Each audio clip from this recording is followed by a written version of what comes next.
wajah Tuhan, kami memuji kebesaran-Mu.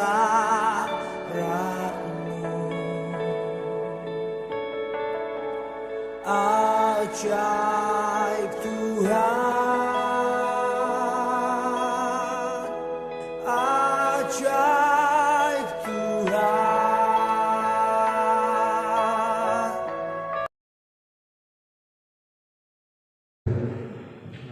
Bahwa sungguhnya pertolongan kita dalam ibadah pagi hari ini datangnya daripada Allah yang menjadikan langit, bumi dan segala isinya. Biar kasih karunia dan sejahtera daripada Tuhan Yesus Kristus Kepala Gereja memberkati ibadah pada pagi hari ini. Haleluya. Mari kita masuk lebih dalam untuk menikmati hadirat-Nya.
Engkau. Firman-Mu yang bersinar dan berkata pujian dan penyembahan kami Tuhan. Kami undang hadiran-Mu hadir di tempat ini Tuhan. Kami percaya untuk sendiri dalam hadiran. Ulang setiap hamba-Mu yang melayani. Pujian dan segala firman Tuhan. Kami berdoa untuk jemaat Tuhan yang saat ini baru persiapan baru perjalanan. Kepada yang bersama-sama, boleh duduk bersama-sama, boleh menikmati hadiran Allah, boleh menikmati anugerah Tuhan. Amin.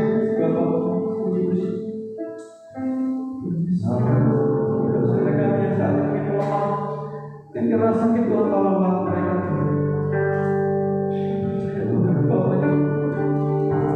Besar setiamu Tuhan bagi jemaat-Mu, bagi umat-Mu yang percaya dan mengandalkan Tuhan.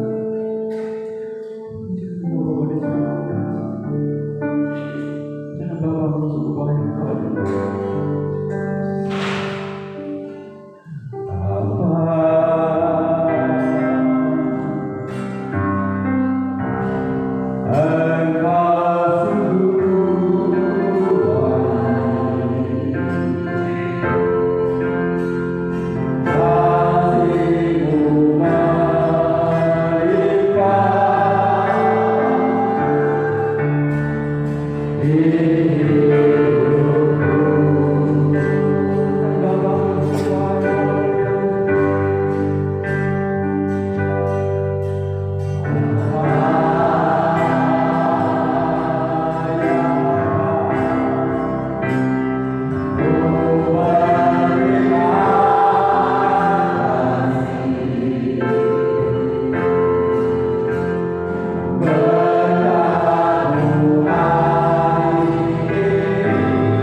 Bapa kami yang ada dalam surga, pada kesempatan hari ini kami boleh kembali bersekutu, beribadah, memuji, memuliakan nama Tuhan, dan kami sebentar lagi akan mendengarkan sabda kebenaran firman-Mu.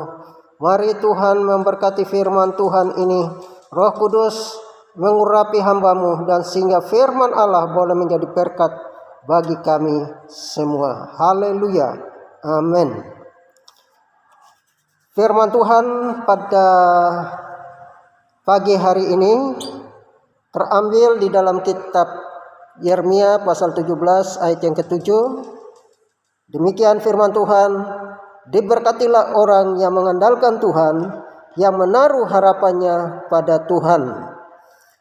Nah, Bapak Ibu Saudaraku yang kekasih dalam Tuhan Yesus, firman Tuhan ini mengingatkan kepada kita untuk kita senantiasa mengandalkan Tuhan.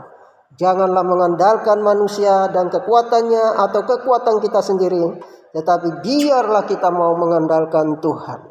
Dengan demikian, firman Tuhan pada pagi hari ini saya berikan satu judul, yaitu Tuhan yang mengatur hidup kita. Nah, Bapak Ibu Saudaraku yang kekasih di dalam Tuhan Yesus Kristus, dalam kehidupan kita sebagai orang percaya, kita sudah pasti tahu tentang pribadi Allah yang Maha Kuasa. Allah yang Maha Kuasa, Allah yang berdaulat, Allah yang berkuasa atas langit dan bumi, karena Dialah yang menciptakan segala sesuatu yang ada di atas muka bumi ini. Kedaulatan Allah adalah berkuasa atas langit dan bumi dan atas ciptaannya, termasuk atas hidup manusia, termasuk apa yang menjadi tujuan hidup manusia dan rencana kehidupan manusia. Mau pergi kemanapun, kita yakin dan percaya, kita serahkan kehidupan kita kepada Tuhan, maka Dialah yang memimpinnya.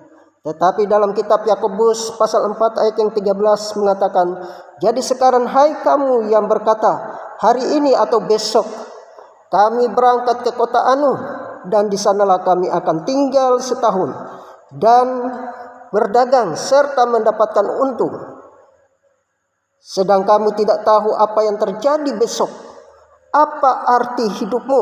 Hidupmu sama seperti uap yang sebentar saja kelihatan lalu lenyap. Sebenarnya kamu harus berkata, jika Tuhan menghendakinya. Nah, Bapak Ibu Saudaraku yang kekasih di dalam Tuhan Yesus Kristus. Jadi marilah kita sebagai umat Tuhan, kita sebagai jemaat Tuhan, kita senantiasa menyerahkan kehidupan kita untuk diatur oleh Tuhan. Bukan kita yang mengatur Tuhan, tetapi Tuhanlah yang mengatur dalam kehidupan kita.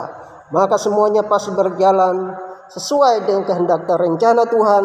Dan seperti tadi dalam kitab Yakobus yang mengatakan bahwa ada orang yang mau pergi, tetapi dia hanya mengandalkan kekuatannya. Dia sudah punya rencana-rencana yang matang, bahwa dia pergi ke sana mungkin 1 tahun, dia pasti berdagang dan mendapatkan untung yang luar biasa.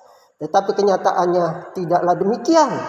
Dan sehingga Yakobus memberikan contoh ini kepada manusia, kepada kita semua, agar kita menyadari bahwa kita harus percaya dan mengandalkan Tuhan, dan Tuhan itu yang mengatur perjalanan kehidupan kita. Dan sehingga apapun yang terjadi, Tuhanlah yang menyertai, Tuhanlah yang menolong, Tuhanlah yang memberkati di dalam kehidupan kita. Jadi kita tahu bahwa pribadi Allah adalah Allah yang berdaulat. Dia yang menciptakan alam semesta bumi ini dalam kitab Kejadian. Dia menciptakan segala sesuatu mulai dari hari yang pertama, hari yang kedua, ketiga, keempat, dan sampai hari yang kelima.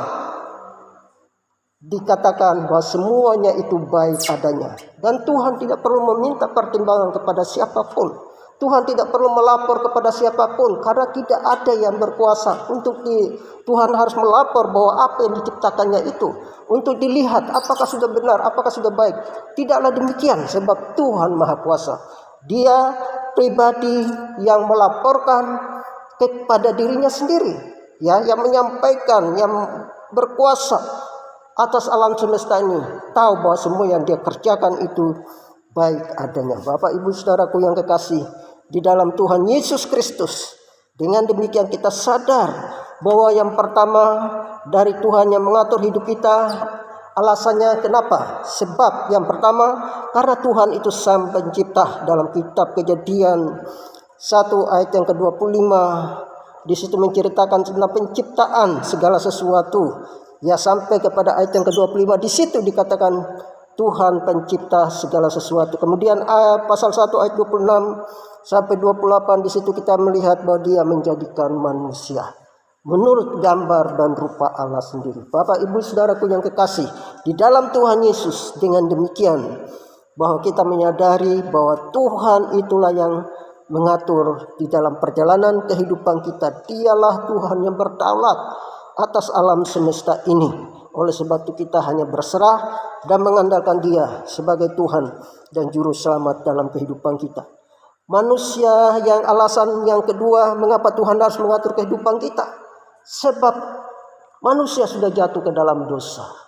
Jadi manusia jatuh ke dalam dosa dan hilang kemuliaan Allah. Sebab firman Allah di dalam kitab Roma pasal 3 ayat yang ke-23, upah dosa ialah maut, tetapi kasih karunia Allah ialah hidup yang kekal. Oleh sebab itu Bapak Ibu Saudaraku yang kekasih, menyadari betul mengapa Tuhan yang harus mengatur kehidupan kita. Sebab kalau kita yang mengatur kehidupan kita, pastilah kita keliru. Tetapi kita bisa mengatur kehidupan kita dengan tuntunan daripada Tuhan, dengan hikmat daripada Tuhan yang menyertai kita, dan kita bisa mengatur diri kita sesuai dengan firman Tuhan, tidak keluar daripada firman Tuhan. Nah, Bapak Ibu Saudaraku yang kekasih di dalam Tuhan Yesus Kristus, kita menyadari betul bahwa kita sudah jatuh di dalam dosa, dan upah dosa itu adalah maut. Ya, tidak ada seorang pun yang bisa membayar dengan uangnya, bisa membayar hutang dosanya dengan uang, dengan harta kekayaannya, sekalipun sampai miliaran, tidak akan mampu untuk membayar hutang dosanya. Tapi kecuali satu pribadi yang telah datang ke dalam dunia, yaitu Yesus Kristus, yang membayar lunas segala pelanggaran kita di salib. Nah, oleh sebab itu mari kita serahkan hidup kita untuk Tuhan. Itulah yang menuntun, Tuhan itulah yang mengatur dalam kehidupan kita.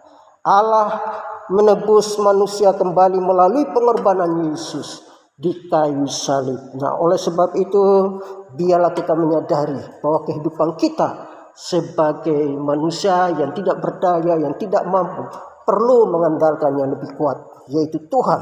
Dan saya tidak percaya kalau kita mengandalkan Dia sebagai Tuhan yang berkuasa atas alam semesta ini, maka Tuhan itu mampu menolong dan membawa kita keluar. Sekalipun kita berada dalam lorong yang gelap, Dia adalah gembala agung kita. Dialah yang menuntun kita melewati lorong yang gelap. Hanya gada dan tongkat itulah yang menuntun kita untuk keluar daripada lorong yang gelap itu. Dan kita boleh bersyukur kepada Tuhan. Karena menghadapi keadaan yang sulit seperti zaman sekarang ini, kita patut berserah diri kepada gembala agung kita, yaitu Tuhan Yesus Kristus. Dia yang sanggup menuntun kita. Bahkan firman Allah katakan, Dia adalah gembala yang menuntun kita sebagai domba-dombanya ke padang rumput yang hijau dan mata air yang tenang. Di sanalah kita dipuaskan, kita disegarkan hanya melalui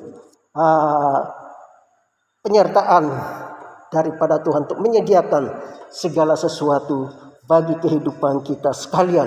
Nah, tinggal kita mau menyerahkan hidup kita untuk diatur oleh Tuhan, atau kita mengatur diri kita sendiri dengan kekuatan kita, dengan kemampuan kita, dengan harta dan keuangan yang kita miliki dalam kehidupan kita. Apakah semua itu bisa dapat menolong kita? Tidaklah demikian.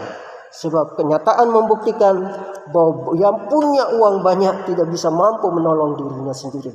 Bahkan pada saat sakit, menghabiskan uang untuk berobat ke luar negeri, entah ke Singapura, entah sampai ke Amerika, untuk menghabiskan atau karena dia mengandalkan hartanya. Tetapi kenyataannya banyak yang tidak tertolong juga.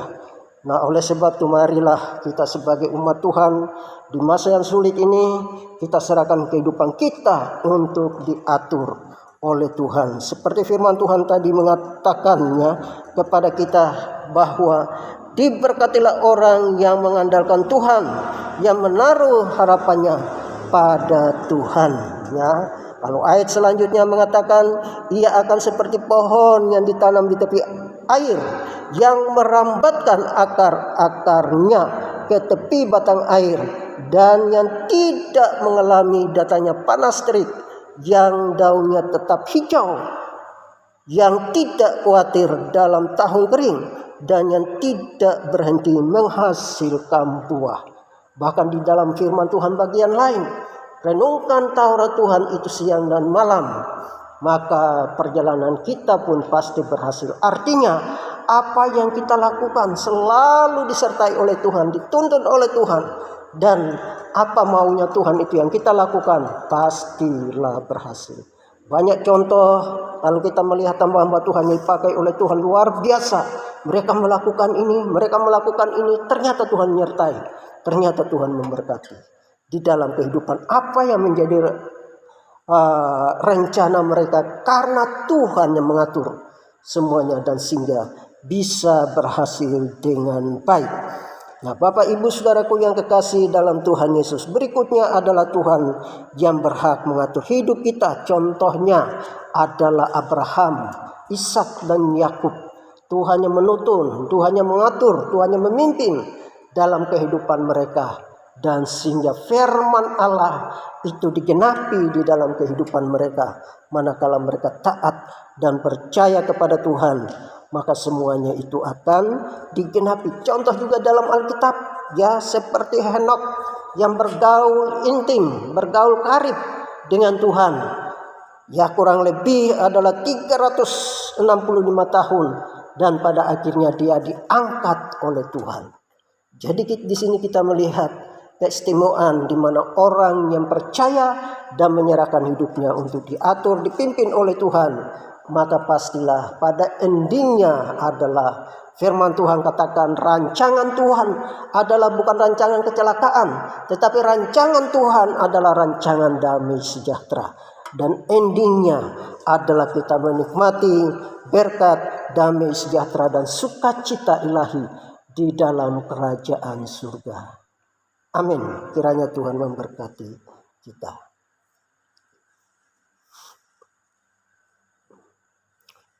Haleluya. Mari kita berdoa.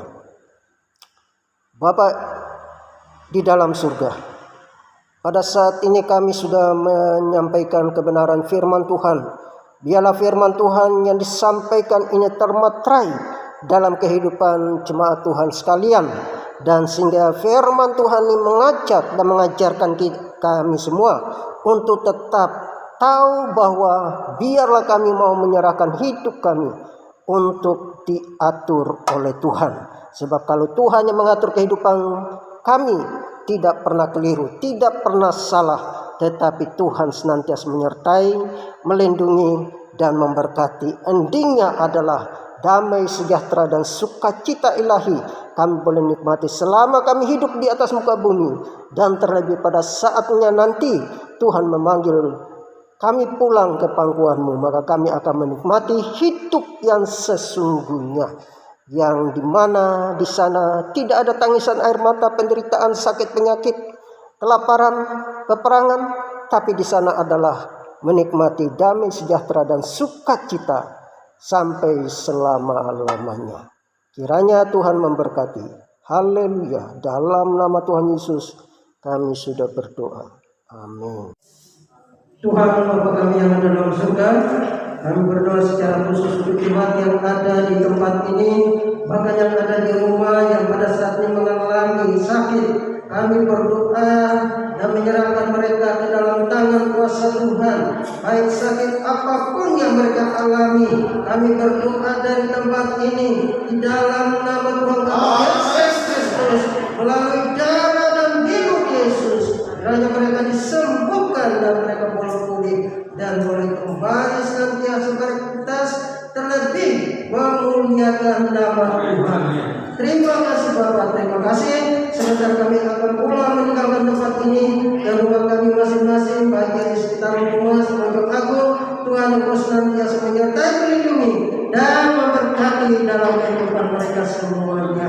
Terima kasih Bapak Ibu Saudaraku yang dikasih dalam Tuhan Yesus. Jangan pulang ke rumah saudara masing-masing dengan membawa berkat daripada Allah Bapa, kasih karunia dan sejahtera daripada Tuhan Yesus, dan persekutuan Roh Kudus menyertai kita sampai selama-lamanya. Yang percaya katakan amin.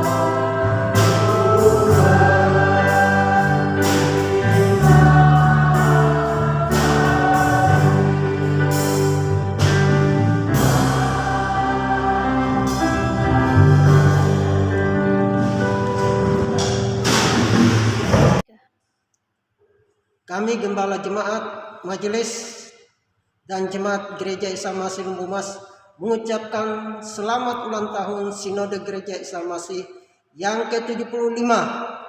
Biarlah Sinode Gereja Isa Masih semakin bertumbuh dan dipakai Tuhan untuk mengenapi rencananya.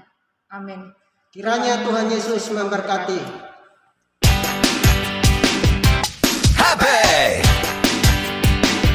Happy birthday to you.